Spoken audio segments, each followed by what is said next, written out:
ora koutou ko makawhiso tōku ingoa, he kaimahino te reo irirangi o Aotearoa toa ki Pōneke, te mea pai ki au iringi tēnei o ngā akomanga ara ko te whakakotahitanga kai wanganui ngā tauira, ngā reo irirangi Mauri katoa.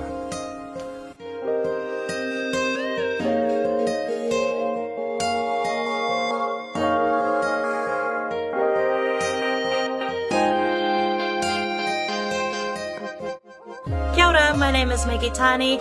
I'm from Te Reo Irirangi o Maniapoto, and I really enjoyed the diploma this year. Kia ora everybody, my name's Raywin Ricard and I'm from Ngāti Whare, Whitireia actually, underneath Hikurangi Maunga. My favourite part was making new connections I can take with me for the rest of my radio journey. I've enjoyed learning new technologies, and as Nanny I find it very difficult.